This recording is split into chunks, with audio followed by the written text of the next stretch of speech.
अस्सलामुअलैकुम। Lecture 52 start हो गया जी हमारा खाली क्लास में। मैं बच्चों से कह रहा था, इन फिज़िकल वालों से, कि मेरा पहला प्लान तो ये था कि ये जो सवाल आपको दिया है बड़ा अच्छा सवाल है, तकरीबन इस पे कोई 1 घंटा सवा घंटा तो कम से कम लग ही जाना है, 1.5 भी लग सकता है। ये सवाल करवा के फिर मैंने IS40 की छोटी छोटी एग्जांपल्स कुछ बनाई थी थ्योरी पढ़ाने के लिए, सिर्फ थ्योरी में नहीं, मैंने कहा ना पढ़ाऊँ, तो मैंने सोचा था वो भी करा के और MCQs IS40 करके आज फारिग कर दूँगा। फिर एकदम से मुझे ये ख्याल आया कि ये नया काम हो जाएगा जो बच्चों ने क्लास में नहीं पढ़ा हुआ। मेरी कोशिश ये है कि इन 2 दिनों के अंदर जो ज़रूरी काम है, जो लाजमी क्लास में करने वाले थे, ये सवाल क्लास में ही करने वाले थे, बहुत ज़रूरी, बहुत। आपने कल वाला सवाल देखा, ये सवाल हमने कल किया है। ये कैसा सवाल था? आखिर सवाल था, करना था क्लास में ही करना था, ठीक है। लेकिन इसमें यह था कि इसमें कोई नया कॉन्सेप्ट हमने नहीं कल पढ़ा, जो परसों तक मैंने पढ़ाया हुआ था उसकी एप्लीकेशन थी। तो इस सवाल में भी कुछ ऐसा ही है, नया कॉन्सेप्ट नहीं है। हमने बोरिंग कॉस्ट में IS16 में इन्वेस्टमेंट प्रॉपर्टी में जो पढ़ रखा है वही चीज़ें हैं, ठीक है। तो ये क्वेश्चन करके उसके बाद फिर मैं आज की क्लास इंशाल्लाह एंड कर दूंगा। मंडे को फिर आप लोग नए कपड़े पहन के आइएगा। मंडे को इंशाल्लाह हम IS40 को कंक्लूड कर देंगे, और मंडे को अगर कुछ बच गया तो वो नहीं बचेगा इंशाल्लाह। ट्यूसडे को हम गवर्नमेंट ग्रांट स्टार्ट कर देंगे इंशाल्लाह, ठीक है। चलें जी, अब ये सवाल करते हैं। सवाल की रिक्वायरमेंट, कितने बच्चों ने ट्राई किया ये सवाल? अच्छा, मज़ा आया? हो गया था तकरीबन। चलें चलें मिल के करते हैं, ठीक है। अच्छा, आप लोगों ने कर लिया तो मुझे भी हेल्प मिल जाएगी आप लोगों से। रिक्वायर्ड है रेलेवेंट एक्सट्रैक्ट्स बना दें, और साथ ही कह रहा है कंपैरेटिव्स भी बना दें। जुल्म की इंतहा है भाई, ठीक है जी। और प्रॉफिट एंड लॉस के और बैलेंस शीट के, ठीक है जी। तो सबसे पहले हम रिक्वायरमेंट को एड्रेस कर लेते हैं ताकि सवाल पढ़ते जाएं, ठीक है। सवाल को दो दफ़ा पढ़ना है आपने पूरा, रिक्वायरमेंट समेत। उसके बाद जो रिक्वायरमेंट है उसको एड्रेस कर देना है, ताकि सवाल पढ़ते हुए करते हुए जो रेलेवेंट चीज़ मिलती जाए आसान वाली वो तो लिखें, क्योंकि जो भी चीज़ आपकी एक्सट्रैक्ट्स में पहुंचती जाएगी उसके नंबर मिलते जाएंगे, वो आसान है या मुश्किल है। जो भी चीज़ एक्सट्रैक्ट्स में पहुंचेगी और वर्किंग्स में रह गई तो उसका दिल करे तो दे दे नंबर, ना दे तो ना दे। इसलिए सबसे पहला काम क्या करना है, एक्सट्रैक्ट्स बना लेने, ठीक है। तो नाम क्या था जी बिजनेस का? आगे ब्रैकेट में क्या लिखा हुआ है? तो ML लिख लेते हैं, ठीक है। कितने को आइटम सन? प्रॉफिट एंड लॉस में कितने को आइटम थे? मेरे ख्याल में अलग अलग ही बनाते हैं, ठीक है। मेरे ख्याल में अलग अलग रख लेते हैं। इस जगह पे मैं बना देता हूँ प्रॉफिट एंड लॉस, तो ML। और नाम क्या है जी? एक्सट्रैक्ट जिसके मांगे हैं, स्टेटमेंट ऑफ प्रॉफिट और लॉस। वहां से देखना है और वहां से देख के लिखना है, स्टेटमेंट ऑफ, ये भी पारे भाइयों ने कहें कोई 1-2 ब्लैक मार्कर जरा ताज़ा दम कर दे मुझे। स्टेटमेंट ऑफ, मिल गया वैसे, प्रॉफिट और लॉस, और फॉर द ईयर एंडेड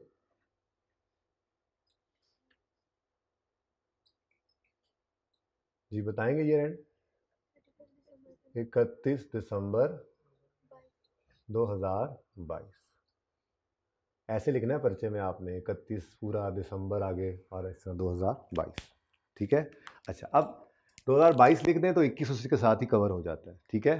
तो 2022 और साथ ही 2021।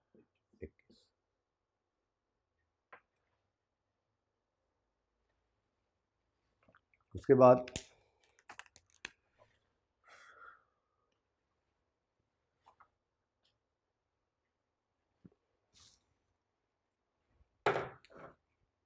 क्या बनाना है जी आपने? Statement of financial position, ML। Statement of, यही लिखे हुए अल्फाज, स्टेटमेंट ऑफ फाइनेंशियल पोजीशन, यानी वर्किंग आज फिर मेरी उधर ही चली जाएगी। चलो अच्छा है, वर्किंग बाद में काम भी आ जाती है ना रेफर करने के लिए। स्टेटमेंट ऑफ फाइनेंशियल पोजीशन, और जाहिर सी बात है एक्सट्रैक्ट्स ही बना रहे हैं हम, मुकम्मल तो नहीं है कि सेल्स, कॉस्ट ऑफ सेल्स सब कुछ आ रहा हो, ऐसे यहाँ पे इक्विटी कैश सब कुछ आ रहा नहीं। जो रेलेवेंट चीज़ें होंगी सिर्फ वही हमें नज़र आएंगी। एक्सट्रैक्ट्स बनाएंगे यहाँ पर हम फाइनेंशियल पोजीशन के, एज ऑन 31 दिसंबर 2022। 22 के साथ 21 खुद ब खुद कवर हो जाता है कंपैरेटिव में।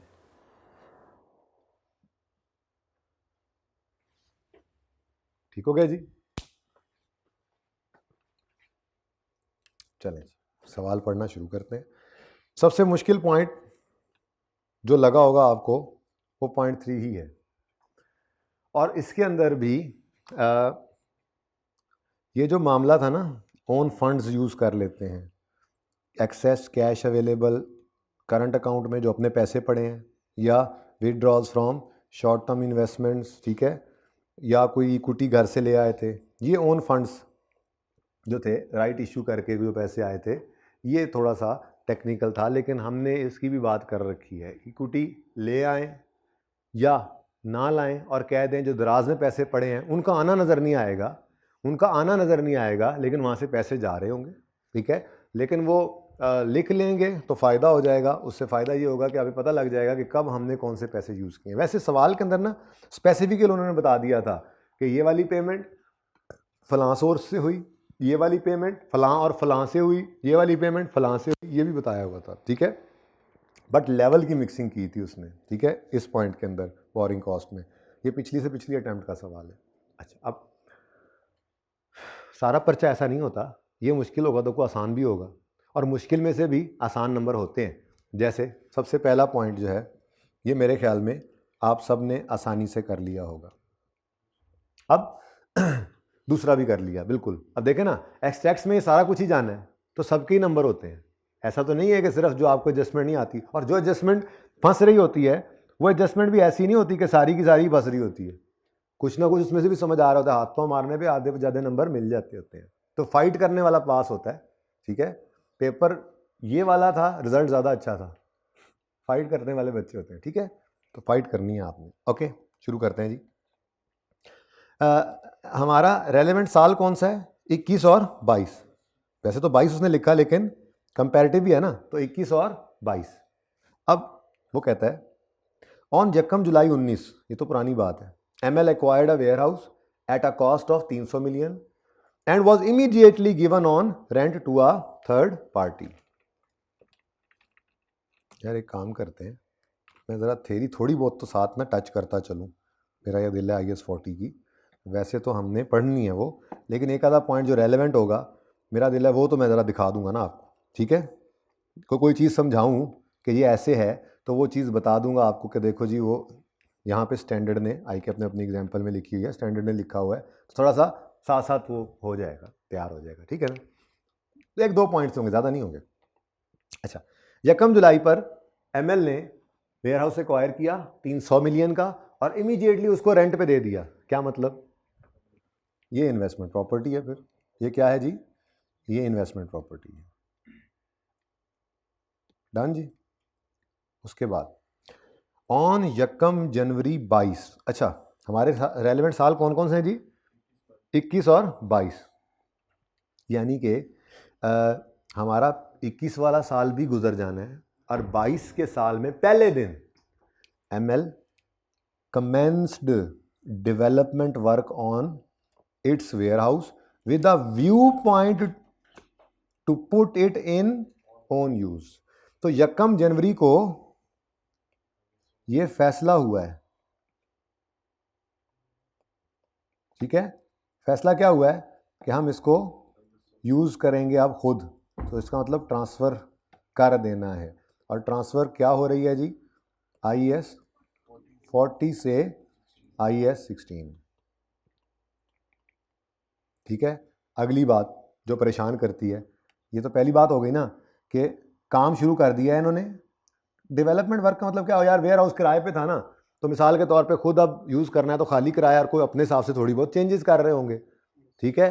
मिसाल के तौर पे एक मंजिल थी तो चलो यार एक छोटा सा ऊपर कमरा और डाल लेते हैं, गार्ड बिठा लेंगे, कुछ ऐसा डेवलपमेंट वर्क कर रहे हैं जिसके बाद उसको खुद यूज़ करना चाह रहे हैं, ठीक है ना।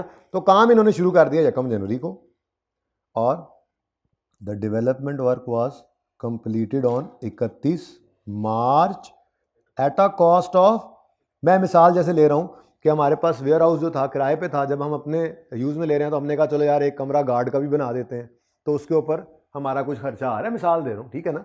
तो 50 मिलियन की कॉस्ट लगी और वो डेवलपमेंट वर्क जो भी हम सोच रहे थे वो कंप्लीट हो गया। कुछ चेंजेस कर रहे होंगे, बेहतर कर रहे होंगे, सिक्योरिटी उसकी अच्छी कर रहे होंगे, दीवारें शिवारें सेट कर रहे होंगे, कुछ दरवाजे दूसरे, कुछ डेवलपमेंट काम, डेवलपमेंट वर्क हुआ है कोई, ठीक है, 50 मिलियन का। और उसके बाद वो कहता है ML started using ware house on यकम मई। अच्छा, अब ये यकम मई वाला तो धोखा ही है मेरे ख्याल से, क्योंकि जब काम कंप्लीट हो गया तो एसेट तो रेडी टू यूज़ है, ठीक है। एसेट रेडी टू यूज़ जिस दिन हो जाए उस दिन से हम इसको क्या करते हैं, डेप्रीशिएट। आइए 16 में तो ये रेडी टू यूज़ है, ठीक है। तो डेप्रीशिएशन किस दिन स्टार्ट करनी है, 31 मार्च को, यानी यकम अप्रैल को या यकम मई को, 31 मार्च या यकम अप्रैल कह लो आसानी के लिए, यकम अप्रैल को, यकम मई को नहीं, क्योंकि एसेट रेडी टू यूज हो गया था यकम अप्रैल को, 31 मार्च को काम पूरा हो गया, यकम अप्रैल से यूज करो, ठीक है।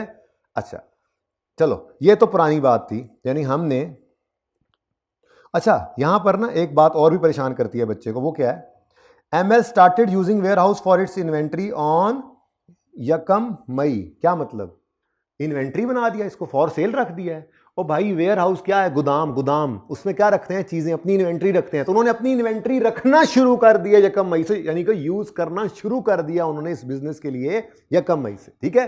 तो ये क्या है, रेडी टू यूज, और ये है एक्चुअली यूज्ड। तो for the purpose of depreciation आपने यकम मई को क्या करना है, इग्नोर, और जिस दिन ये रेडी टू यूज हुआ स्टार्ट कर देनी है डेप्रीसिएशन इस दिन से। Start depreciation from this date. समझ आती है, और बोलो।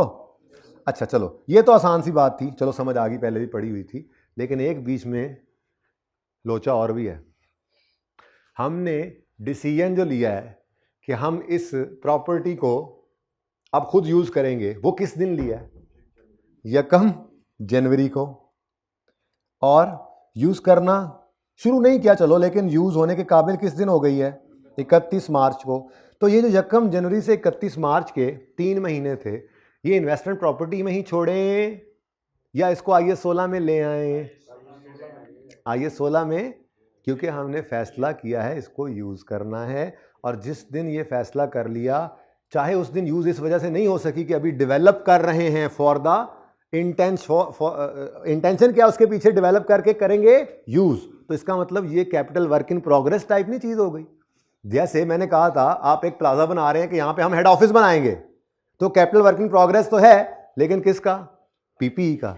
और अगर आप प्लाजा बना रहे हैं कि आप कल को किराए पे देंगे, तो ये भी कैपिटल वर्क इन प्रोग्रेस है, लेकिन किसका, तो आपका अगर पॉइंट ऑफ व्यू है, आपका व्यू ये है कि आपने इस बिल्डिंग को फ्यूचर में, आज ये फैसला किया है, काम शुरू कर दिया कि फ्यूचर में इसको बिजनेस में यूज करेंगे, तो वो आज से ही IS 16 है, उस पर IS 16 लग रहा है। लेकिन पीपीई इसलिए नहीं क्योंकि अभी कंप्लीट नहीं हुआ, कैपिटल वर्क इन प्रोग्रेस है, जब हो जाएगा तो पीपीई में ले आएंगे। और अगर आपने आज ये सोचा है, बिल्डिंग यूज कर रहे थे, खाली करा ली, किराए पे देनी है, चेंजेस कर रहे हो, तो जिस दिन से सोच लिया है उस दिन से वो इन्वेस्टमेंट प्रॉपर्टी बन गई है, ठीक है। उसकी डेप्शन रोक कर उसको ले जाओ दूसरी तरफ, जब तक कैपिटल वर्किंग प्रोग्रेस है उसको प्रोग्रेस देते रहो, जब कंप्लीट हो जाए तो फिर देखो कौन सा मॉडल है, उस हिसाब से चलो, ठीक है ना। अब ये बात कहां पे लिखी मिलेगी, इंशाल्लाह जब थ्योरी पढ़ेंगे, ये पहला, ये चैप्टर का पहला सफ़ा है, ठीक है। तो इसके अंदर आपको नजर आएगा, और ये भाग गया, जहां से पढ़ाना था वहां से भाग गया, ये नजर आएगा जी, examples of items that are not investment property, या examples of following are examples of investment property. पहले ये पढ़ाता हूं, यहां पे देखो, प्रॉपर्टी, आखिरी वाला point, property, a building that is vacant but is held to be leased out. वो कह रहा है कि खाली बिल्डिंग पड़ी है लेकिन किराए पे देनी है, पड़ी खाली है अभी, चलो ये तो फिर भी समझ आता है। ये देखो, property that is being constructed और developed for future use as, तो उसको आज ही क्या कह दो, इन्वेस्टमेंट प्रॉपर्टी। लेकिन मैंने सवाल में बात दूसरी है, पहले मैं ये समझा के फिर उधर लेके जाता हूं ना। ये किसकी एग्जांपल है, इन्वेस्टमेंट प्रॉपर्टी है, कौन सी, ऐसी प्रॉपर्टी जो कंस्ट्रक्ट या डेवलप कर रहे हो for future use as investment property, तो वो आज ही क्या है, इन्वेस्टमेंट प्रॉपर्टी, ठीक है। और ऐसी प्रॉपर्टी जो आपने हेल्ड की है for future development and subsequent use as, आपने उसको होल्ड किया हुआ है, उसको आप फ्यूचर में डेवलप करेंगे। होल्ड किया है, क्यों डेवलप करेंगे, आपने डेवलप करना शुरू कर दिया, चलो इस सवाल में होल्ड किया हुआ है कि उसको डेवलप करेंगे और यूज करेंगे एज ओनर ऑक्यूपाइड। ये IAS 16 के बारे वाले एसेट के बारे में कहते हैं जब थ्योरी पढ़ाऊंगा, ठीक है ना। तो जिस दिन आपने उसको ये नियत से होल्ड कर लिया है कि हम इसको फ्यूचर में बिजनेस यूज में लाएंगे, डेवलप करके बेशक लाना है, तो उसी दिन से क्या है, इन्वेस्टमेंट प्रॉपर्टी नहीं है, वो इन्वेस्टमेंट प्रॉपर्टी नहीं है, ठीक है। तो ये पॉइंट था यहां पर जो पते का था। तो जिस दिन फैसला हुआ है, जिस दिन ये फैसला हुआ है, फैसला, ठीक है, तो फैसले के दिन से, इसी दिन से ये इन्वेस्टमेंट प्रॉपर्टी नहीं रहेगी। तो फिर क्या बन जाएगी ये प्रॉपर्टी, भाई वो जिधर जा रही है वही बनेगी। अगर आपने फैसला किया है कि इसको डेवलप करके सेल करना है, आपकी इन्वेंट्री, अगर आपने इसको, इन्वेंट्री भी तो वर्क इन प्रोसेस होती है ना, इन्वेंट्री भी तो बन रही होती है, बनने में अच्छा खासा अरसा ले ले तो इन्वेंट्री, ठीक है। अगर आपने फैसला किया है कि अब हम इसको मजीद इन्वेस्टमेंट पर्पस के लिए, यानी कि कैपिटल एप्रिसिएशन या रेंटल के लिए रखेंगे, तो उस दिन से ये इन्वेस्टमेंट प्रॉपर्टी नहीं रहेगी। क्या बन जाएगी, अगर फॉर डेवलप करके सेल करना है तो इन्वेंट्री आज ही कहो, और इन्वेंट्री इन प्रोसेस है, बन रही है।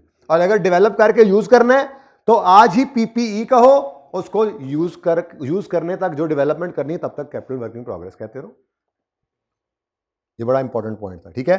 थ्योरी जाहिर सी बात है रहती है, अब आज मैं नहीं पढ़ा सकता ये छोटी छोटी बातें, वो एग्जांपल्स जो हैं जैसे ये लिखी हुई थी, ऐसे ही कोई 2-4 चीज़ें और हैं, उसकी 2-4 एग्जांपल्स आ जाएंगी, बाकी तो यहीं से पढ़ानी है। पहले भी एग्जांपल्स पढ़ी हुई हैं, ICAP की अपनी एग्जांपल्स किताब के अंदर डाली हैं, तो वो तो पढ़ते जाएंगे, हम चलते जाएंगे और फिर MCQs कर सकेंगे, ठीक है।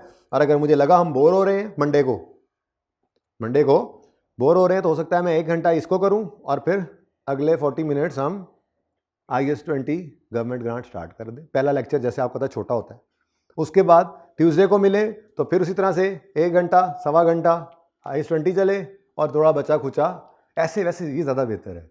हाँ, ऐसे ही करेंगे। IAS 20 इंशाल्लाह मंडे को शुरू होगा और साथ में IAS 40 भी चलेगा, ठीक है। दोनों चलेंगे जब तक के इसको थोड़ा लंबा टाइम मिल जाएगा और उसको ज़्यादा और देर लग जाएगी होते होते, तो आपको भी फ़ायदा हो जाएगा और एन्जॉयमेंट भी होती रहेगी, ठीक है ना। मैं भी तो बोर हो जाता हूँ ना किसी भी टॉपिक से। अब थ्योरी हमें ज़रा तंग करती है ना, यू नो। अच्छा जी, अब fair values of the warehouse on various date are as follows. जो इंपॉर्टेंट लाइन थी ढूंढने निकले ही नहीं हम। कहता है fair value model is use for subsequent measurement of all investment property. सवाल पहले पढ़ लेते होते हैं ना हम, ठीक है। और cost model is use for subsequent measurement of all PPE। अब मसला ये है कि चूंकि इन्वेस्टमेंट प्रॉपर्टी में फेयर वैल्यू मॉडल है, तो फिर ट्रांसफर आउट भी हो रहा है, तो फेयर वैल्यू पे लाना है। लेकिन ट्रांसफर आउट किस दिन हो रहा है, 1 जनवरी को। तो इस दिन ये 31 दिसंबर का मतलब 1 जनवरी भी होता है ना। और बोलो 31 दिसंबर 21 का मतलब 1 जनवरी 22 भी तो होता ही है, ठीक है। तो ये वाली हमारी डेट रेलेवेंट है हमारे लिए। 1 जनवरी 22 को हम इसको उठाकर लाएंगे 344 पे, ठीक है। और उसके बाद गेन लॉस रिकॉर्ड करके इसको ट्रांसफर आउट कर देंगे, ये PPE में चला जाएगा, ठीक हो गया। अब ये आई कब थी बिल्डिंग, ये अगला क्वेश्चन है जी। 1 जुलाई 2000, तो वर्किंग नंबर 1 हमारी होने लगी है जी, इन्वेस्टमेंट प्रॉपर्टी। अगर आप कहोगे तो मैं टाइमलाइन भी बना दूंगा, मेरा नहीं ख्याल ऐसे ज़रूरत होनी चाहिए। ये क्या है जी, वेयर हाउस। वेयर हाउस हमारी इन्वेस्टमेंट प्रॉपर्टी है और इसको हम रखा करते हैं, ये मैं आपके लिए लिखता हूँ वरना वेयर हाउस काफ़ी है, ठीक है। अब हमने किस दिन ख़रीदा था इसको, मेरी बला से, इधर देखो ना, हमने कब ख़रीदा था इसको, 2019 में, फिर 20 है, फिर 21 है, फिर 22 है, ऐसे ही है ना। अब हमारे रेलेवेंट साल हैं 21 और 22, जो 1 जनवरी 21 से शुरू होगा, 31 दिसंबर 21 और फिर 31 दिसंबर 22। अब ये प्रॉपर्टी हमने ख़रीदी है, ये 2021, ये 2022, ये 2020, ये 19। हमने प्रॉपर्टी 19 के साल में कहीं दरमियान में करके खरीदी थी, ठीक है। तो यहाँ से चली और फेयर वैल्यू मॉडल पे है, तो 20 में भी फेयर वैल्यू पर आई होगी ट्रिंग, और 21 के एंड पर भी फेयर वैल्यू पर लाजमी है कि आई होगी ट्रिंग। इसका मतलब मुझे तो 21 के दिन का ओपनिंग चाहिए ना, 1 जनवरी, क्या ख्याल है? 1 जनवरी 21 पर मुझे ब्रॉड डाउन चाहिए, क्योंकि मेरे लिए रेलेवेंट ये है, मैं पीछे क्यों जाऊं। और ब्रॉड डाउन क्या होगा? ये फेयर वैल्यू ही होगी। उसकी वजह क्या है?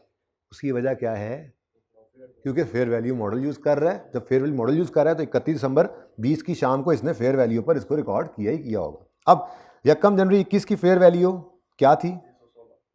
31 दिसंबर 20 का मतलब 1 जनवरी 21 भी होता है, तो ठीक है ना, 1 जनवरी 21। ऐसे ही यहाँ पर मैंने लिखा 31 दिसंबर 21 का मतलब 1 जनवरी 22 भी होता है, ठीक है। तो ये 316 पर हमारे इस साल के शुरू में, 21 वाले साल के शुरू में ये पड़ी हुई है, ठीक है। और बोलो अब फैसला किस दिन किया है? 1 जनवरी 22 को। तो ये तो 1 जनवरी 22 के साल में गेन आना चाहिए ना, ठीक है। तो मेरे ख्याल में तो फिर हम इसको 1 जनवरी 22 पे ही ले आते हैं डायरेक्ट।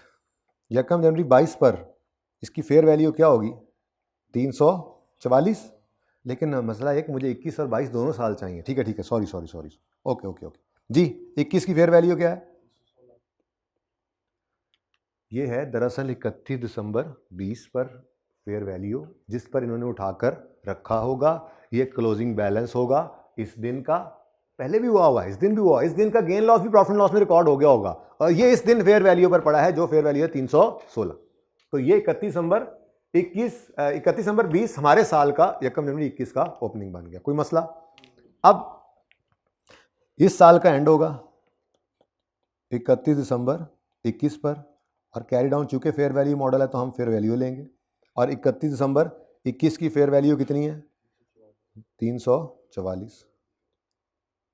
अब मुझे बताओ 21 वाले साल में गेन आ रहा है या लॉस आ रहा है? और 21 वाले साल में ये यहाँ पर क्लोज भी हो रही है, ऐसे ही है ना, क्योंकि ट्रांसफर तो अगले साल में हुई थी। अब कितना गेन है? 28 रुपये का गेन है। ये बैलेंसिंग निकाला है हमने, डायरेक्ट भी निकाल सकते थे आप। ये पीएनएल में जाएगा और ये फेयर वैल्यू गेन कहलाता है, ठीक है जी। ना लिखो फेयर वैल्यू गेन, काफ़ी है पीएनएल भी लिख देना। तो मैं तो कहता हूं आगे जाने से पहले हम इस साल को कंप्लीट कर लेते हैं। वेयर हाउस हमारी एक इन्वेस्टमेंट प्रॉपर्टी था 2021 के अंदर, और 2021 वाले साल में, अच्छा अब इनकम्स की हेडिंग मैं दे रहा हूँ, यहाँ पे इकट्ठी कर लेंगे इनकम्स। कितनी को इनकम्स थी यार? 3-4 लाइनें काफ़ी हैं, 3-4 लाइनें काफ़ी हैं। इनकम्स तो होंगी ना, सवाल किया हो तो भाई इन्वेस्टमेंट वो स्पेसिफिक लोन है, मुझे इतना अर्सा कैपिटलाइज नहीं होगा, वो भी इनकम आएगी। उसके अलावा भी कोई है इनकम? मैं खुद देख लूँ सवाल जाके। तो 3-4 लाइनें बस छोड़ दी फिर मैंने, खुली जगह है मेरे पास। और एक्सपेंसेस ये ज़्यादा होंगे, कोई डेप्रीसिएशन वगैरह भी हो रही होगी और वगैरह वगैरह, ठीक है। तो इनकम्स और एक्सपेंसेस की बात हो रही है। मुझे एक इनकम मिल गई है ना, असल में एक इनकम मिल गई है मुझे, ठीक है। वो इनकम क्या है? Fair value gain. Fair value gain किसका है जी? इन्वेस्टमेंट प्रॉपर्टी, जो कि हमारा वेयर हाउस था। कितना फेयर वैल्यू गेन है? 28 का। रेफर कर लें मिस्टर एग्जामिनर वर्किंग नंबर 1 को, ठीक है। जैसे तरतीब में आता जाए, कोई मसला नहीं। खैर है, पीपीई बाद में आ जाए, इन्वेस्टमेंट प्रॉपर्टी पहले आ जाए, कोई ज़रूरी है? पहले पीपीई आए, एक्सट्रैक्ट्स बना रहे हैं, खैर है। इसीलिए बैलेंस शीट में भी आके हमने नॉन करंट एसेट्स के अंदर इन्वेस्टमेंट प्रॉपर्टी लिखना है। ये इन्वेस्टमेंट प्रॉपर्टी कौन सी वाली? Warehouse. ये कितने पर पड़ा है 31 दिसंबर 21 की शाम को? 344 पर। एग्जामिनर अगर आप देखना चाहें तो क्या देखना, आपने खुद बताया हुआ है। आप क्या देखना चाहेंगे? आपने खुद तो बताया हुआ है कि 31 दिसंबर 21 की शाम को 344 की फेयर वैल्यू और फेयर वैल्यू मॉडल पे, तो इसको रेफर करने की ज़रूरत नहीं है, क्योंकि ये 344 हमने थोड़ा ही निकाला है, ठीक है। अच्छा, ये रुपीज इन मिलियन चल रहा है काम, रुपीज इन मिलियन चल रहा है ना, ऊपर लिखना ले, rupees in million, rupees in million.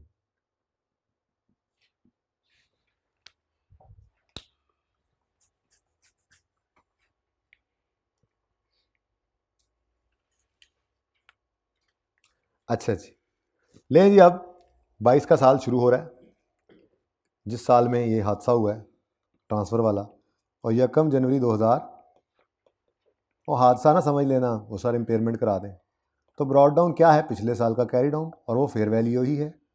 और 1 जनवरी 22 पर इसी ही दिन ट्रांसफ़र कर रहे हैं, तो ये इस दिन की फेयर वैल्यू ही तो है, तो इस दिन इसी को निकाल दो यहाँ से, दोबारा गेन लॉस ना रिकॉर्ड कर लेना। 1 जनवरी 22 को यहाँ से निकाल के फेंक दो पीपीई में, और यहाँ पर कैरी डाउन क्या हो जाएगा हमारा, नील। कैरी डाउन क्या हो जाएगा, नील। यानी कि मैं फटाफट जाकर यहाँ पर क्रॉस लगा दूँ या ज़ीरो कर दूँ, क्रॉस लगा देता हूँ, नहीं रहा। ये 344 क्या था, इन्वेस्टमेंट प्रॉपर्टी थी हमारी, लेकिन 22 के एंड तक तो कोई नहीं पड़ी हुई, ठीक है। तो इसलिए कोई फेयर वैल्यू गेन लॉस भी नहीं आना है इसका। अब खत्म कहानी। अब इसको लेके आओ पीपीई के अंदर, तो वर्किंग टू, अच्छा माना कि यहाँ पर आपको कॉस्ट मॉडल यूज़ करना है, लेकिन आपको पता ही है मैंने कॉस्ट मॉडल में भी आपको आदत डाली हुई थी, ऐसी ही वर्किंग कर लिया करो, ज़रा आसानी हो जाती है। डेट, डिस्क्रिप्शन, और नाम क्या है जी इसका, वेयर हाउस। लेकिन अब ये वेयर हाउस क्या है, प्रॉपर्टी, प्लांट एंड इक्विपमेंट, ठीक है ना, ऐसे ही मैंने आपके लिए लिखा। अब ये जो एंट्री किया आपने इन्वेस्टमेंट प्रॉपर्टी क्रेडिट, तो यहाँ पे डेबिट नहीं करना, तो ये कहाँ से आया, कैश नहीं लिखना, ठीक है। इन्वेस्टमेंट प्रॉपर्टी से ट्रांसफ़र इन हुआ, ट्रांसफ़र इन, जी बोले 344, किस दिन, ये ट्रांसफ़र किस दिन हुआ है, 1 जनवरी 2020 पे, बिल्कुल लिखें, सॉरी 22 पे, बिल्कुल लिखें 1 जनवरी 2022 पे आया। यहाँ तक कोई मसला, ये हमने क्या किया, अभी इन्वेस्टमेंट प्रॉपर्टी को ख़त्म कर दिया। मैं स्लो करा रहा हूँ इसलिए सवाल, ठीक है। अब इस प्रॉपर्टी को हमने यूज़ करना शुरू कर दिया 1 जनवरी 22 को ही। अगर इसी दिन से यूज़ करना शुरू कर देते तो इस दिन से डेप्रिशिएट करना भी शुरू कर देते, लेकिन वो कह रहा है नहीं जी, हमने इसके ऊपर कुछ डेवलपमेंट वर्क शुरू किया, और उस डेवलपमेंट पर, डेवलपमेंट का मतलब ही क्या, अपग्रेडेशन होती है बेटा, डेवलप हो रहा है कुछ, कोई नया कमरा डाल लिया, कुछ ऐसा कोई एडिशन है, इसको अपग्रेड की ही सेंस में लेना होता है हमने। डेवलप हो रहा है ना, डेवलप होना कुछ क्या चीज़ है, बढ़ना, बेहतर होना, अच्छा होना, तो अपग्रेड हो रहा है, कोई कमरा डाल रहे हैं, कुछ भी कर रहे हैं, ठीक है। ऐसी तो बात नहीं की कि हमने रिपेयर करवाई है या पेंट वूंट करा रहे हैं, कुछ ऐसा कर रहे हैं, नहीं, डेवलप कर रहे हैं कुछ, तो ये क्या है, कैपिटल एक्सपेंडिचर है। अब जी बिल्कुल कॉस्ट में ऐड होगा। इस जैसे सवाल भी हमने 1-2 किए थे, एक तो वो डेल्टा वाला सवाल भी था, उसके अंदर वो अपग्रेड करता था, तो हम जो वर्किंग चल रही होती थी उसी के अंदर ऐड कर देते थे इसको, और आगे फिर दोनों को मिला के डेप्सिट कर लेते थे, ठीक है। अब मेरा सवाल, 31 मार्च तक इस पर कितने पैसे लगे, 50 बेटा, 50 अभी पढ़ के आ रहे हैं। डेवलपमेंट कॉस्ट कितनी है, तो मैं यूँ कहता हूँ, मेरा मशवरा है कि इस दिन इसका एक टोटल करो, जैसे वहाँ पे भी करवाया था, 394, ठीक है। अब ये 394 क्या है, ये अब बुक वैल्यू है 31 मार्च पर, और इस दिन से ऑनवर्ड्स इसको यूज़ नहीं भी किया तो ये अवेलेबल है यूज़ होने के लिए। अब इस दिन से आगे इसको क्या करना है हमने, डेप्रीशिएट। अगर इसके बाद की फेयर वैल्यू दी भी हो वेयर हाउस की 31 मार्च की, क्या करें, 31 मार्च की क्या करनी है जी, कुछ नहीं करना, परेशान करने के लिए, धोखा दे रहा है आपको। 31 दिसंबर में क्या करना है, कुछ नहीं करना भाई, पीपीई का तो हमने कॉस्ट मॉडल पे रखा हुआ है। बड़ा हैवी सवाल था ये, मजे का, छोटी छोटी बातें, ठीक है। आप लोगों ने ये सारी चीजें जिन्होंने किया होगा, ये खुद ब खुद ये सारा काम तकरीबन कर गए होंगे, तो अच्छी बात है। मैं जरा तफसील से बता आगे कर रहा होता हूं। अब इसको हमने करना है डेप्रीशिएट, 31 वो देखते हैं, 31 दिसंबर 2000, 31 दिसंबर पहले ना लिखें, ऐसे परेशान ना हो जाए। डेप्रिसिएट करना है अब आपने 394 को, ठीक है। अब सवाल में जाके देखते हैं वो क्या कह रहा है। कहता है depreciation is charge on warehouse at a rate of 10% per annum using reducing balance. लेकिन हमें इससे क्या, पहला साल है वैसे ही 394 पर रेट लगना है, तो अच्छी बात है, ठीक है। वैसे तो ये प्रॉपर्टी 344 की ही है हमारे पास, लेकिन फिर भी धोखा नहीं खाना। अगर वो कभी भी कॉस्ट तो रेलेवेंट, यही कॉस्ट है इसकी, यही बुक वैल्यू है, इस दिन से ऑनवर्ड चलना है, तो वो जैसे वहाँ पर भी देखा था रिड्यूसिंग बैलेंस में हमने रेट इसी पे लगाना था, तो 10% आ गया। लेकिन ये पूरे साल की डेप्रिसिएशन होगी बच्चों। हमने इसको 31 मार्च यानी या 1 अप्रैल कह लो, इस दिन से यूज़ करना शुरू किया, तो जनवरी फरवरी मार्च में तो ये यूज़ हुआ ही नहीं। ये 2-3 महीने इस पर डेवलपमेंट चलती है, तो कैपिटल वर्क इन प्रोग्रेस रहा। अब मैं कोई नहीं लेजर्स बना रहा कि मैं लेजर बना के समझाऊँ आपको, मैं तो डायरेक्ट इसलिए काम कर रहा हूँ कि मुझे एक्सट्रैक्ट्स बनाने हैं। तो एक्सट्रैक्ट्स के लिए मैं जो मैक्सिमम काम कर सकता हूँ वर्किंग कर रहा हूँ 9/12 जी। कितना 30 की डेप्रिसिएशन आई, और ये है 31 दिसंबर 2022 की डेप्रिसिएशन इस साल की, और बुक वैल्यू कितनी आ गई 364। अब मुझे बताओ हमारा रेलेवेंट साल है ये सारा, इसमें से इनकम स्टेटमेंट में प्रॉफिट एंड लॉस में क्या जाना है आप लोग बताओ। ये डेप्रिसिएशन एक्सपेंस जाएगा 30 रुपये का, और इनकम स्टेटमेंट में और प्रॉफिट एंड लॉस में क्या जाएगा, वो तो जानना था जो चला गया ना, उसको तो छोड़ें, वो पिछले साल में गया वैसे भी। और क्या जाएगा, कुछ नहीं। अच्छा बैलेंस शीट में क्या जाएगा 344 ना, नहीं 394, नहीं ये बुक वैल्यू तो निकली हुई है, यही तो बैलेंस शीट में नजर आती थी नोट के एंड पे। तो इसका मतलब इस वर्किंग से ये फायदा हो गया, दोनों चीजें अवेलेबल हैं। 30 रुपए की डेप्रिसिएशन प्रॉफिट एंड लॉस में जानी है इस साल, और 364 रुपए की बुक वैल्यू नजर आएगी बैलेंस शीट के अंदर। एक मिनट अभी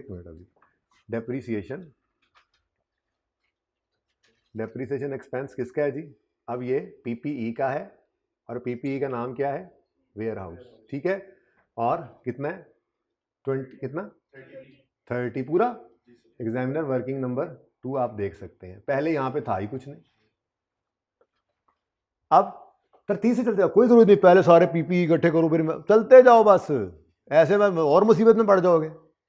जब उसने एक्सट्रैक्ट्स कहे हैं तो कोई नहीं, तरतीब आगे पीछे कर लो, एडजस्टमेंट के हिसाब से कर रहे हैं, कोई मसला नहीं। अब यहां पे क्या आ जाएगा, प्रॉपर्टी प्लांट एंड इक्विपमेंट। आपने पूरा लिखना है पर्चे में, प्लीज इन्वेस्टमेंट प्रॉपर्टी पूरा लिखना है आपने, ओके। पर्चे में चलो, अभी माफी है, लेकिन अभी माफी ये थी कि अब आपने जो कर लिया घर पे उसकी माफी थी, अभी तो दोबारा सही कर लें अगर नोट कर रहे हैं तो। पीपीई है, वेयर हाउस है इसका नाम, और ये 364 है, ठीक है जी। और ये एग्जामिनर को अब हम कहेंगे कि वर्किंग नंबर 2 में जाके आप देख लें, ये पहले था नहीं जी, ट्रांसफर हो गया ना। पिछले साल ये इन्वेस्टमेंट प्रॉपर्टी थी, इस साल के पहले दिन ट्रांसफर हो गया तो इधर ना रहा, इधर आ गया तो फिर डेप्रिशिएट हुआ। वर्किंग हमने कर रखी है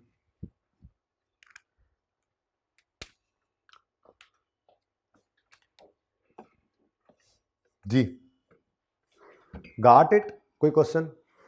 हाँ पूछो करो, जो मर्जी करो भाई। ये तो कभी भी मैंने नहीं कहा कि ये फॉर्मेट वर्किंग का जरूरी है। आपने यहां पे 30 लिखाना है, दिखाओ, सिर्फ यहां पे लिखो आप 394 इंटू 10 इंटू 9/12।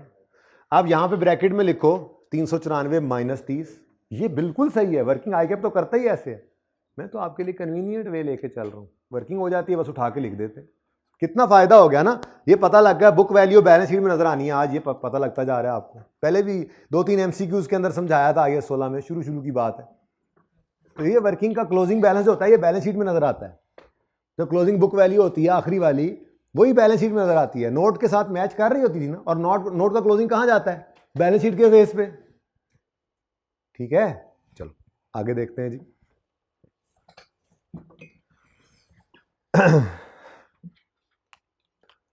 इस वर्किंग को अब थोड़ा आगे कर देते हैं। वर्किंग नंबर, अगला पॉइंट पढ़ें जी। अगला तो बहुत सिंपल पॉइंट था, एस्टीमेट चेंज था बस थोड़ा सा।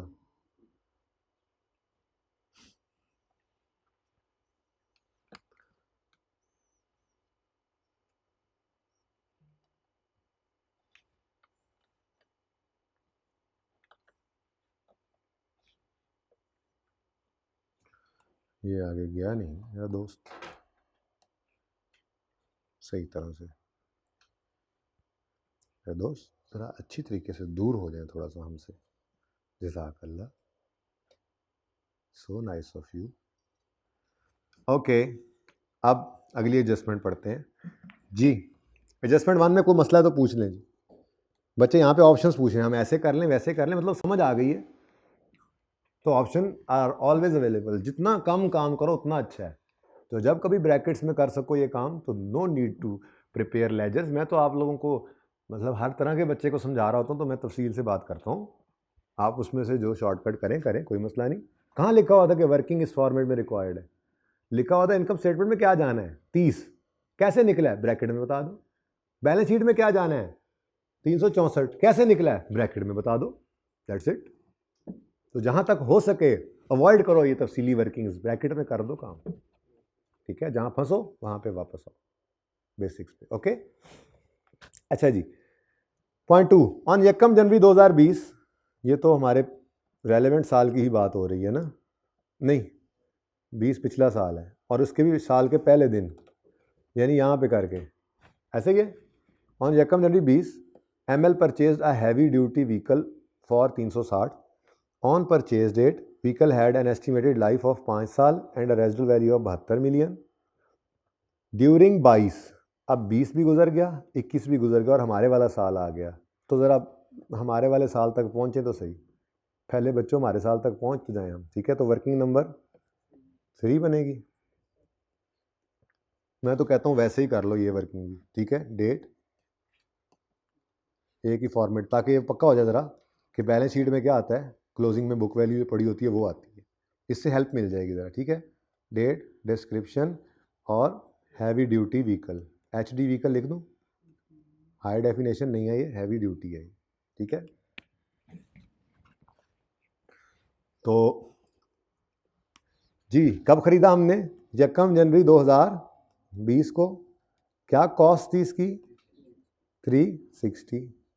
उसके बाद इसने डेप्रीशिएट होना है 31 दिसंबर 20 पर, और कहता है ML decided to change the, अच्छा 22 में कहता है ML has decided to change the depreciation method of vehicle from reducing to straight line. इसका मतलब पहले कौन सा था? तो पहले अगर रिड्यूसिंग बैलेंस था तो उसके लिए तो रेट ज़रूरी होता है, और रेट निकलता है फार्मूला से। क्या यार छोटी छोटी मुसीबतें डाली हुई हैं, कहीं तो माफ़ कर दो। खैर जी कोई नहीं, क्या हो सकता है। 360 इंटू रेट चाहिए, ठीक है। अब वो रेट क्या है वो निकालने के लिए हम वर्किंग 3.1 कर लेते हैं, ठीक है। ओके, तो यहाँ पे हम वर्किंग 3.1 ओपन कर लेते हैं। अच्छा, ये 20 हो जाएगा, ये 21 हो जाएगा, ये 22 हो जाएगा मेरे ख्याल में, और तो कोई चीज़ नहीं है ना। तो यहाँ पे करके book value डेप्शन, book value डेप्शन, book value, working 3.1 यहाँ का, नहीं तो नीचे ले जाऊँगा मैं। अब यहाँ पे हम क्या निकालने लगे हैं जी? Rate of depreciation.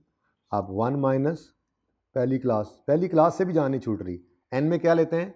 Useful life, वो कितनी है? 5 साल, और रेजुअल वैल्यू 72, तो 5, और nth रूट S/C करते थे ना। S स्क्रैप वैल्यू, रेजुअल वैल्यू कितनी है? 72, यही है ना। और कॉस्ट 360, और इस सारे को मल्टीप्लाई करोगे 100 से, तो आंसर क्या आ रहा है? 27.5 एग्जैक्ट। 27.5 एग्जैक्ट आता है ना। ये ना फिर सवाल के साथ मैच ना करे, आई कैप का सोल्यूशन आप देखो तो रेट देख लो, 2 डेसिमल तक मैंने कहा हुआ है रेट्स वगैरह को लेके चला करो, ठीक है। तो 2 डेसिमल के बाद 2 डिजिट्स तक बताना है। तो 27.5 एग्जैक्ट आ रहा है। 1 माइनस 5 रूट 72/360, तसल्ली कर लो ज़रा, और फिर आगे मुझे 27.5 लिखवा दो। 27.5, ठीक है जी। ये नहीं तो फिर यही सोल्यूशन होगा, फिर अगली बात है डबल एंट्री, फिर आई कैप के सोल्यूशन से मैच करोगे तो अगर रेट का तो डिफरेंस होता है तो 52 आता है ना, तो वो करो, मैं कह रहा हूँ। तो 2 डेसिमल तक लिखो, 2 डिजिट्स लिखो, दूसरे को राउंड करो, पहले को ना करो। ये मैंने रेट्स के बारे में वैसे आपको मशवरा दिया होगा, क्योंकि आई कैप के सोल्यूशन से आप रिसेंट सवाल है, आप डाउनलोड करोगे, आप देखोगे तो आपका वो मैच ना करे, अगर आना टका तो ये ना समझ लेना गलत हो गया। इसलिए मैं कह रहा हूँ कि डेसिमल के बाद 2 डिजिट्स लेकर चलेंगे। हाँ, क्या मसला है?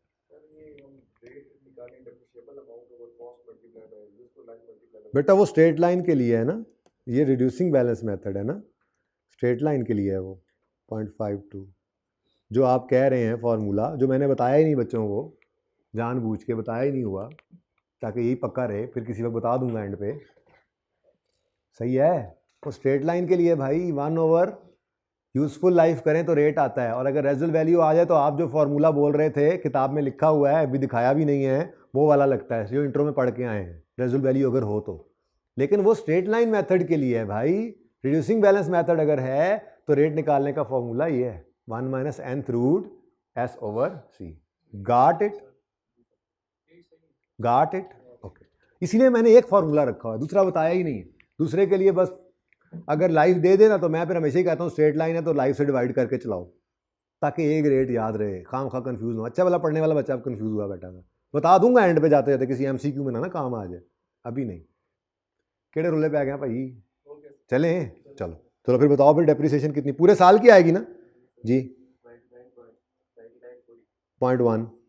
बोलो बोलो, कोई बात नहीं जी। नेक्स्ट बुक वैल्यू बताओ, मिलियंस में है, 2 डेसिमल तक चलना है, डेसिमल के बाद 2 डिजिट तक चलना है, डिसाइडेड। तो 10 था यहाँ पे, 0.10 था, ओके 1 99.1, ओके ओके 072, तो 07। अच्छा, इसको आप कर भी सकते हो राउंड, चलो 1 तक ले आओ। 1 तक इसलिए क्योंकि छोटी फिगर्स भी हैं बीच में, कहीं गड़बड़ी ना हो जाए मिलियन वाली, ठीक है। रेट्स के बारे में आपको कहा हुआ है कि आपने डेसिमल के बाद 2 डिजिट लाजमी, क्योंकि रेट में आगे लग के फिर अप्लाई होना होता है। फिगर को आप राउंड कर लो, लेकिन चूंकि मिलियंस में चल रहे हैं, खतरा ये है कि कोई छोटी फिगर आए, उसको जब परसेंटेज राउंड करके लगाएं, वो 0.3 आंसर आ रहा हो, उसको 0 करना पड़ जाए, इसलिए 1 डेसिमल चलाते होते हैं हम मिलियन वाले सवाल में, कम अज़ कम जी। बुक वैल्यू बताओ, 31 दिसंबर 20 की बुक वैल्यू है 260. अब बेटा ऊपर सामने आ रहा है ना आंसर, वो बताओ 9, ठीक है 260.9। उसके बाद हमारा साल अभी भी नहीं आया, 21 में डेप्रीशिएट करोगे। अब क्योंकि रिड्यूसिंग बैलेंस मेथड है तो 260.9 इंटू 27.52%, आंसर इज तो 8 कर लो, इसको करते जाओ अब जी। समझ आई है ना? मिलियन, वरना मैं 72 लिख लेता, बस डर ये है कि मिलियन वाली फिगर है और छोटी फिगर भी कुछ एक दो मुझे नजर आई थी, कोई इंटरेस्ट वगैरह निकालते हुए, तो फिर सारी राउंडिंग एक जैसी रखनी होती है ना, इसलिए मैं मिलियन आपको एहतियातें 2 ही बताई हुई हैं अभी तक। रेट्स वगैरह हो तो डेसिमल के बाद 2 डिजिट यूज़ कर लिया करो, और मिलियन में सवाल कर रहे हो तो डेसिमल के बाद 1 तो कम से कम यूज़ कर लिया करो। छोटी फिगर होती है तो मुसीबत भी पड़ जाती है कभी कभी, ठीक है, कि एक फिगर आपने शो करनी ही करनी है। अच्छा, डेसिमल के बाद जी 189.1। उसके बाद जी अगला साल आता है और अगले साल के अंदर एस्टीमेट चेंज हो रहा है, ऐसा ही है ड्यूरिंग 22, तो हम इसको स्टार्ट पे ले जाते हैं। आपको पता है एस्टीमेट चेंज साल के जिस दिन मर्जी हो, हम उसको इफेक्टिव करते हैं साल के पहले दिन से, ठीक है ना। तो ये अब ड्यूरिंग 22 नहीं है, यकम जनवरी 22 ही है। क्या किया उसने? चेंज किया depreciation method from reducing balance to, अच्छा अब हमें एस्टीमेट चेंज के दिन, यही है ना एस्टीमेट चेंज का दिन, बुक वैल्यू चाहिए होती है। इस वर्किंग की बरकत से ये तो हमें अवेलेबल है, इस फॉर्मेट की बरकत से ये तो हमें अवेलेबल है, ठीक है। उसके बाद अच्छा भाई नमाज ना पॉज कर पार्ट 2 बना लेंगे, ठीक है ना, नमाज पढ़ आते हैं हम जल्दी पढ़ के आ जाएंगे, ठीक है जी। आप लोग भी जाके तब तक पढ़ लीजिएगा। डेप्रीसिएशन करनी है तो जब एस्टीमेट चेंज हो जाए तो हम क्या करते हैं, book value at the date of change in estimate को रिमेनिंग लाइफ पे डेप्रिशिएट करते हैं। अब बुक वैल्यू इस वर्किंग की बरकत से मिल गई, और रिमेनिंग लाइफ भी किस दिन निकालनी है? इसी दिन जिस दिन एस्टीमेट चेंज हो रहा है। अब यकम जनवरी 20 को एसेट खरीदा था तो यकम जनवरी 21 और यकम जनवरी 22, 2 साल गुजर गए। ओरिजिनल लाइफ थी 5 साल, 2 गए तो बाकी 3 बच गए, 5 में से 2 गए भाई कहते हैं, बाकी 5 बच गए। कोई नहीं हो जाता है। 180 9.1, लेकिन जो भूल जाओगे वो है 72 की रेजिडुअल वैल्यू। अगर रेजिडुअल वैल्यू रिवाइज नहीं हुई है तो वही वाली लेनी होती है, पुरानी वाली, ठीक है। तो book value at the date of change in estimate minus revise residual value, नहीं रिवाइज हुई तो वही पुराने वाली, डिवाइडेड बाय रिमेनिंग लाइफ, जो कितनी है जी 3 ईयर्स, और पूरे साल की डेप्रिसिएशन में। बोलो 39.0। अच्छा 0 ना लिखवाते तो भी खैर थी। अच्छा मतलब इतनी सख्ती कर दी इन्होंने कि 39.0 भी लिखवाया इन्होंने मुझे। चलो अच्छा ठीक है, जब 0 हो गया तो फिर तो आप 39 लिख सकते थे ना। चलो 189.1 माइनस 39.0 करो, आंसर 150.1। 39 पॉइंट क्या था वैसे, 3 था। 1 ही कर देते, जरा नीचे राउंड फिगर आ जाती। अब लो भाई भैनों ते भरावो, सवाल की एडजस्टमेंट भी तैयार है। असल मंजिल मकसूद पे तो नहीं ना पहुंचे अभी हम। मंजिल मकसूद क्या है और मतलूब क्या है, इनकम स्टेटमेंट और balance sheet, profit and loss और बैलेंस शीट। और हमारे रेलेवेंट साल कौन कौन से हैं, 21 और 22। गौर फरमाएं तो यहां से काम शुरू होता है और यहां तक चलता है। अब ये हमारे 2 साल हैं रेलेवेंट, इनमें से सोच के बताएं प्रॉफिट एंड लॉस में क्या जाना है। 21 में इतनी डेप्रिसिएशन, 22 में इतनी डेप्रिसिएशन, ठीक है। उसके बाद बैलेंस शीट में क्या जाना है, 21 में 189.1 और 22 में 150.1। हो गया सवाल खत्म। ऐसे तो सवाल है ये। तो ये लेवल एक पहुंचता है ना जब पेपर के अंदर बच्चे का, तो ये सब कुछ बच्चा कर रहा होता है, तो वो लेवल तक आप पहुंच रहे हैं। चला अभी तो देखो ना, अभी तो हम 50 की, अभी तो हम सेंचुरी करेंगे, नॉट आउट होंगे, 15, 16, 18, 20 तक जाएंगे लेक्चर जब 100 के ऊपर, तो तब तक आपका लेवल क्या होगा। अभी भी अल्हम्दुलिल्लाह आप ठीक जा रहे हैं। एक अच्छा सवाल है, एक हैवी सवाल है। तो ये हैवी सवाल मैंने ये बेसिकली ऐसे टाइम के लिए होते हैं, कोई एक्स्ट्रा क्लास या ऐसे दिनों के अंदर जब सब कुछ पढ़ा हुआ उसमें इकट्ठा हुआ है, सिर्फ संभालना आता हो। और पर्चे में मेरे जैसे से भी यहाँ गलतियाँ होंगी। 17 नंबर का सवाल है तो 17 मेरे भी नहीं आएंगे, मुझे बिठा दो अभी पेपर के अंदर, 17 नंबर नहीं आएंगे। लेकिन कमाल ये होना चाहिए कि 13-14 फिर भी आ जाए। 17 कौन किसके आते हैं, मेरे से गलती होगी, तेज़ी में कोई कैलकुलेशन मिस होगी, कोई चीज़ स्किप होगी, बहुत सारे मसले होते हैं, प्रेशर होते हैं, नहीं मैनेज होता। जिस चीज़ को इंश्योर करना है वो ये है कि हर सवाल 60-70% सही हो जाए, ठीक है। इस एडजस्टमेंट के बाद पार्ट 2 शुरू करेंगे। इसलिए बताओ जी, डेप्रीसिएशन एक्सपेंस, ये भी पीपीई है। और बोलो नाम क्या है इसका, अब वो पूरा लिखना है आपने, तो हैवी ड्यूटी व्हीकल। एग्जामिनर भाई रेफर करें वर्किंग 3, पहले साल की 1 कितनी थी, 1, हाँ अच्छा 71 पॉइंट, अच्छा वो बुक वैल्यू थी 71.8 का एक्सपेंस है। अच्छा अब एक्सपेंस के साथ सर नेगेटिव नहीं लगा रहे, लगा लो यार, फर्क क्या पड़ता है, उधर लिखा तो है, एक्सपेंस की हेडिंग भी दी हुई है। और 39.0 भाई ने बोला था, तो बोला था, हाँ ऐसे नहीं चलेगा काम। उसके बाद पीपीई में भी आएगा ये हैवी ड्यूटी व्हीकल, ठीक है जी। इसके लिए एग्जामिनर भाई को वर्किंग 3 देखनी पड़ेगी, 189.1 और 150.1, ठीक है जी। यहाँ पे पॉज कर दें, पार्ट 1, पार्ट 2 शुरू करते हैं अब जोहर पढ़ के।